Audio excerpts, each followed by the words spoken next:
থাক, আপনি মুরব্বী মানুষ, আপনি আবার আমার দিকে তেরে আসেন, এটা খারাপ। কিন্তু আমি এখানে আসছি, আমি যা ইচ্ছে তাই করবো। আমি তো শ্রোতার কথা করছি, যে ওয়াক সাইজ করতে যা বলা দরকার আমি বলতেছি। আপনার সমস্যা কোথায়? না, ও আমাদের ভাষা, আপনি আমাদের মেহমান। হ্যাঁ, ও তাহলে রং কথা বললো কেন? এতক্ষণ কই আসছিলেন আপনি? সাইড থেকে বলছে, কেন বলবে?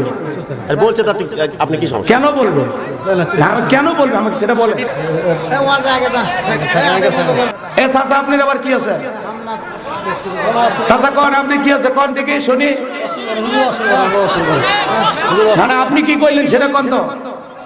এ থামেন থামেন ভাই, থামেন। কি হয়েছে চাচা কোন? আপনি ওয়াজ শুনতে আসছেন তো? আমার কথা শোনেন, ওয়াজ শুনতে আসছেন না? তো বক্তার সাথে ফাজলামি করেন কেন? আমি কি মজা করার জন্য আসছি? হ্যাঁ, দাওয়াত দিয়ে কি নাটক করার জন্য নিয়ে আসছেন? মেহমানের সাথে কি করা লাগে? ভালো আচরণ করা লাগে না? অহেতুক কথাবার্তা কেন বলেন আপনারা? আমি তো ভুলই করে দিলাম মনে হয়। না, এখনই যে খেপা খেপছেন, এলে শুনলে বানাবার কোন বদ হমাজম হয়। আল্লাহ মাফ করুক। তো যাই হোক, দাওয়াত দিলে আলেমদের সাথে ইজ্জত দিয়ে কথা বলতে হয়। কথা কি বুঝতে পেরেছেন? আমরা তো আপনাদের পাও হাত ধরে দাওয়াত নিইনি, নিছি। অনেক কথা আমি শুনছি এই মাহফিলের ব্যাপারে, অনেক কথা শোনা লাগছে আমার জীবনে। ওয়াজের বয়সে এত কথা শুনি, এই মাহফিলকে কেন্দ্র করে যত কথা আমি শুনছি এবং হজমও করছি। কথা কি বুঝতে পারছেন? এই জন্য ভাই, আল্লাহর রাস্তায় একটু শান্ত থাকেন। যারা ক্ষমতাকে বাপদাদার পৈতৃক সম্পত্তি মনে করে জুলুম করবে, অত্যাচার করবে, মানুষের রক্ত নিয়ে খেলা করবে, মিথ্যা মামলা হামলা দিয়ে জেলখানায় বন্দী করবে, সোনার মানুষদেরকে ফাঁসির দড়িতে ঝুলাবে, এরকম জুলুম আর অত্যাচার যারা করবে, ইতিহাসের কালো পাতায় তাদের নাম ঘৃণা নিয়ে উচ্চারণ হবে। কথা বলেন ঠিক না? আপনি ভালো করবেন, জাতি আপনার জন্য দোয়া করবে। যেই দোয়া আপনাদের বগুড়ার পুত্রবধূ বেগম খালেদা জিয়ার ভাগ্যে জুটেছে, সারা দেশের মানুষ মসজিদ মাদ্রাসা থেকে তার জন্য দোয়া করেছেন। স্মরণকারের সেরা জানাজা তিনবার সাবেক প্রধানমন্ত্রী, বাংলাদেশের প্রথম নারী প্রধানমন্ত্রী বেগম খালেদা জিয়ার ভাগ্যে জুটেছে। কথা বলেন ঠিক কিনা? আলেম ওলামা তার লাশ, তার কফিনটা কাঁধে নিয়ে তাকে কবর পর্যন্ত নিয়ে গেছে। বাংলাদেশের 54 বছরের ইতিহাসে এত বড় জানাজা হয়নি। যেদিন তার জানাজা হয়েছিল, পুরো ঢাকা শহর জানাজার শহরে পরিণত হয়েছিল। আল্লাহু আকবার বলেন। আল্লাহ যেন তার এই বান্দিকে মাফ করে দেন, তার কবরটাকে জান্নাতুল ফেরদাউসের বাগান বানায় দেন। চিল্লায় কোন আমিন। তাহলে একজন পায় দোয়া, আর একজন পায় কি? বরদোয়া। কথা কয় না কেন? রাগ করতেছেন? দোয়া নিতে হলে মানুষের জন্য কাজ করা লাগবে। দোয়া নিতে হলে মানুষকে ভালোবাসতে হবে। দোয়া নিতে হলে ইসলামের পক্ষে কাজ করতে হবে। কথা বলেন ঠিক কিনা? উনি ওনার জীবন দশায় কখনো কোনো আলেমকে নিয়ে কটাক্ষ করেনি, ইসলামের বিরুদ্ধে একটি শব্দ কখনো উচ্চারণ করেনি।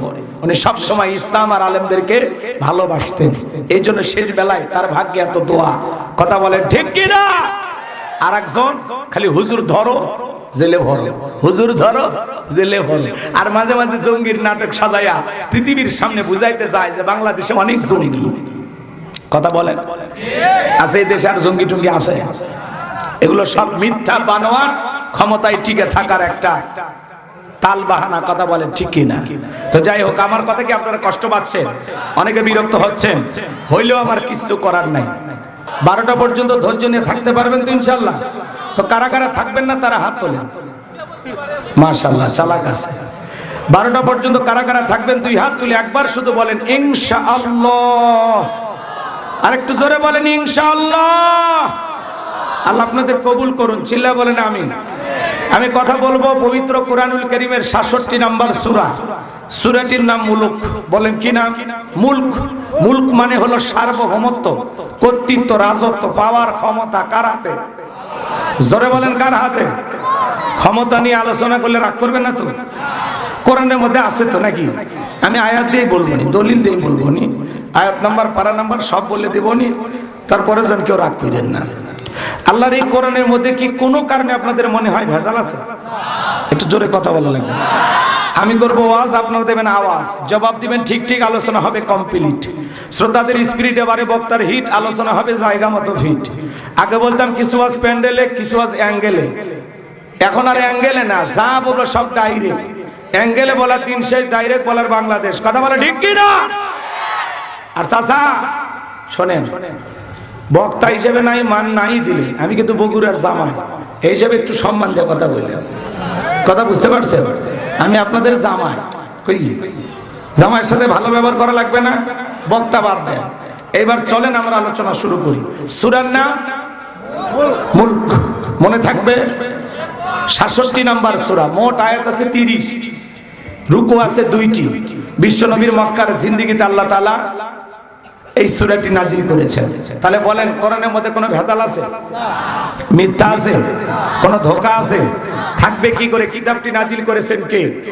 সে আল্লাহ রাব্বুল আলামিন বলেন, যালিকাল কিতাবু লা রাইবা ফীহি। আমার আল্লাহ রাব্বুল আলামিন বলেন, এটি এমন একটি কিতাব, যেই কিতাবের মধ্যে কোনো সন্দেহ নাই, কোনো সংশয় নাই, কোনো মিথ্যা নাই, কোনো ধোঁকা নাই। There is no doubt. বলুন আল্লাহু আকবার।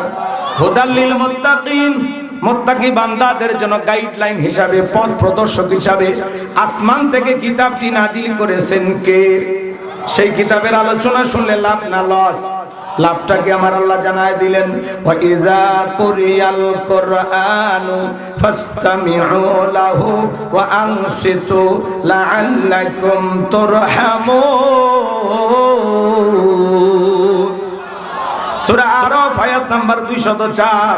আমার আল্লাহ রাব্বুল আলামিন জানিয়ে দিলেন, তোমাদের সামনে যখন কোরআন পাঠ করা হয়, কোরআনের আলোচনা করা হয়, চুপ করে কান লাগিয়ে মনোযোগ সহকারে কোরআনের কথাগুলো শ্রবণ করো।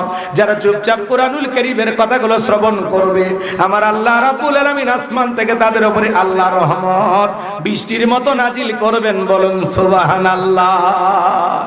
এই জায়গা আল্লাহর রহমত নাজিল হইতেছে, এই বিশ্বাস আপনাদের হয় কি না? জোরে বলেন, হয় কি না? এটা জান্নাতের বাগান, এতে কোনো সন্দেহ? এখানে আল্লাহর রহমত নাজিল হইতেছে, এতে কোনো সন্দেহ নাই। আমার আল্লাহ বলেন, ওয়াযাক্কির ফাইন্নায যিকরা তানফাউল মুমিনিন। সূরা জারিয়ার 55 নাম্বার আয়াত। আল্লাহ ডেকে বলেন, যারা আমার মুমিন বান্দা, তাদের সামনে যখন কোরআন দিয়ে ওয়াজ করা হবে, কোরআন দিয়ে উপদেশ দেওয়া হয়, আমার আল্লাহ রাব্বুল আলামিন বলেন, কোরআন দিয়ে ওয়াজ করলে, কোরআন দিয়ে উপদেশ দিলে আমার মুমিন বান্দাদের উপকারে আসবে। বলুন সুবহানাল্লাহ। আমল করেন আর না করেন, কোরআনের কথা শোনার পরে 1 ঘন্টা যদি কোরআন শোনার জন্য সময় দিতে পারেন, 500 রাকাত নফল নামাজ পড়লে যে সওয়াব হয়, সেই সমপরিমাণ সওয়াব আল্লাহ তাআলা আপনার আমলনামায় লিখে দিবেন। বলুন সুবহানাল্লাহ। তাহলে সূরার নাম কথা কয় না, সূরা মুলক, মনে থাকবে তো ইনশাআল্লাহ। এই সূরাটির ফজিলত আছে। আল্লাহর কোন বান্দা যদি নিয়মিত সূরা মুলক তিলাওয়াত করে, কিয়ামতের ময়দানে এই সূরাটি তিলাওয়াতকারী ব্যক্তির পক্ষে আল্লাহর কাছে সুপারিশ করবেন। বলুন সুবহানাল্লাহ। কোরআন যদি কিয়ামতের ময়দানে কারো পক্ষে সুপারিশ করে, তার লাভ না লস? তাহলে কোরআনের সুপারিশ পাওয়ার দরকার আছে। তাহলে কোরআন পড়তে হবে। কি করতে হবে?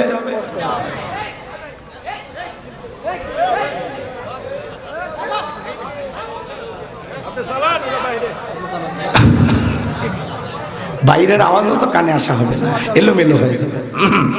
একটু শান্ত থাকে, একটু শান্ত থাকে।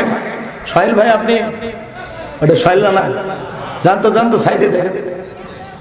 জি, তাহলে জবান ছেড়ে সবাই একটু মহব্বতে আমার সঙ্গে তেলাওয়াত করুন। আউযু বিল্লাহি মিনাশ শাইতানির রাজীম। বিসমিল্লাহির রাহমানির রহিম। বিতাড়িত মোর্দার শয়তানের কাছ থেকে আল্লাহ পাকের কাছে আশ্রয় প্রার্থনা চাচ্ছি। পরম করুণাময় দয়ালু আল্লাহ তাআলা নামে শুরু করছি। আমার আল্লাহ রাব্বুল আলামিন বলেন, তাবারাকাল্লাযী বিয়াদিহিল মুলকু ওয়া হুয়া আলা কুল্লি শাইইন কাদির।